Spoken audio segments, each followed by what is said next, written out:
Fletcher Tabito. Thank you, sir. Greetings to you in this new year, this Chinese New Year, and greetings to my fellow members in the House today. Look, I've said publicly that there's a very few good people sitting in those ranks of the government seats over there. It's just a shame, it's a real shame that none of them are in a position to contribute to the government's policy settings. If those few people had been in a position to contribute, maybe we wouldn't have had this farce that we're calling a flag referendum. Perhaps we might have seen some forward thinking and actual direction applied to our economy. Perhaps if they'd been allowed to speak on the TPP, we may have had an actual exchange of ideas, an actual debate about trade. But no, instead, sir, there was a complete and utter blackout.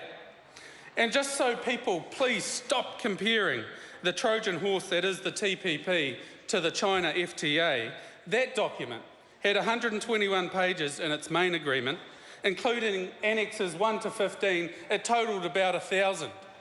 So the TPPA, totalling about 6,000 pages, speaks to me about a document of control, a document of manipulation, of corporate protectionism, rather than actual free trade. That's right. So the National Party's plan that is working, mentioned already so many times today, is only really working for them because many poor souls saw that spin and said, oh, they've got a plan. Oh, it's working. Fantastic. The last general election results suggest that party has fooled just enough of the people. They'd got themselves just over that line. But the last by-election results, sir, suggest that people have woken up to the spin and the manipulation. This national government literally has no plan other than to clutch to old school thinking, repeated already so many times this afternoon, that if giant corporates are making profits, then everyone else must be doing just fine.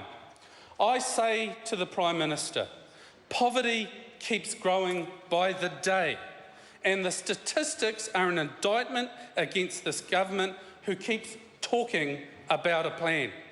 Try and get some detail as to what that plan might be, and silence is their reply.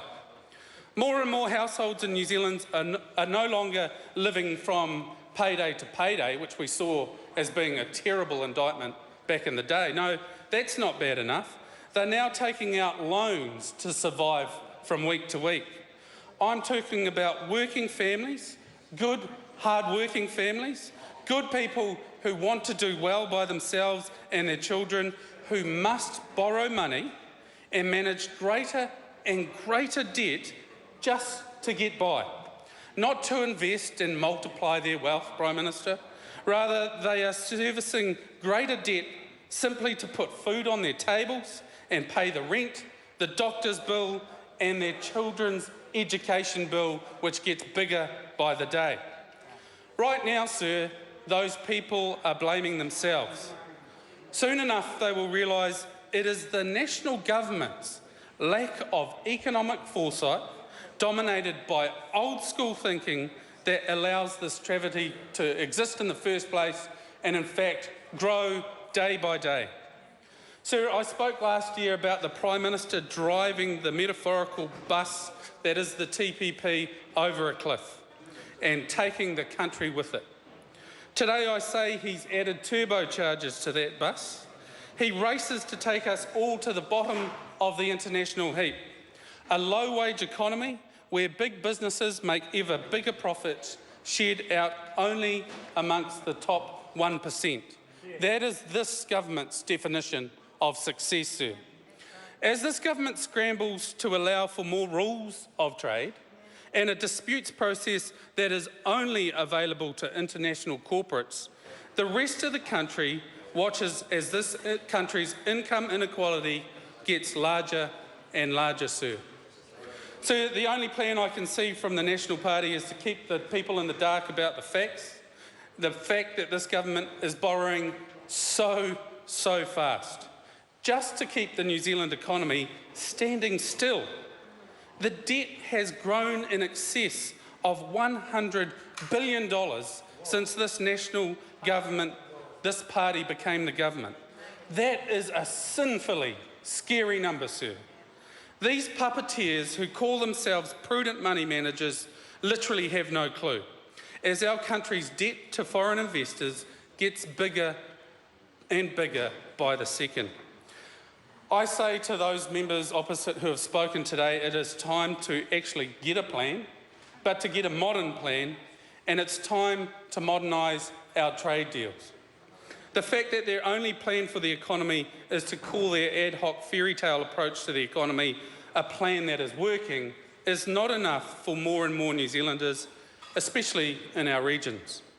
This national government talks about being aspirational, and yet the only solution Minister Joyce presents to this country is more and more foreign direct investment, more and more sale of New Zealand assets. Never mind as that number grows, the profits that those companies generate keep literally pouring out of this country, sir. Not for reinvestment into our country, not for the sharing of wealth with New Zealanders, not for the investment in our schools or investment in our health system, but as returns to shareholders in foreign lands. Those who care not one whit about New Zealand and its people. But I'll concede GDP's going up, but that's not the debate anymore. It's time to get a clue. Despite their spin, this national government has a problem on its hands. It's a big one, Mr. Speaker. Wealth and income inequality just keep growing in New Zealand. And I say this to those across this room, the TPPA will exacerbate and increase this inequality problem. It will not do as claimed and repeated again and again as part of the spin by those members. It will not help this economy. Many international mainstream economists, trade specialists have come out and said and agreed, sir, that this trade deal for New Zealand will lead to between 6,000 and 7,000 job losses and an increase in income inequality. Sir, Minister Woodhouse, Minister Lotuinga mentioned that the tariff removals would see huge gains for New Zealand exporters. They seem to infer that all the forecast gains will come about because of the tariff reduction schedule. I say to them, are they aware, sir, that the tariff removals only represent some 23% of the government's fairy tale numbers? It assumes all of the tariff reduction gains, as tiny as they are, will accrue to New Zealand exporters. I'm not sure if they're aware of how markets work, but what's more likely is the processors and the wholesalers will reap those benefits, whilst the supplier of those primary ingredients, that is New Zealand, will gain little to no reward. Sir, I conclude by saying again that New Zealand First supports free trade. But this TPP is anything but. I am proud, Mr. Bishop, to be a staunch advocate for New Zealand business. I respect and admire those who create and those who take risks, those who would take New Zealand goods beyond our borders. And in so doing, they do create jobs.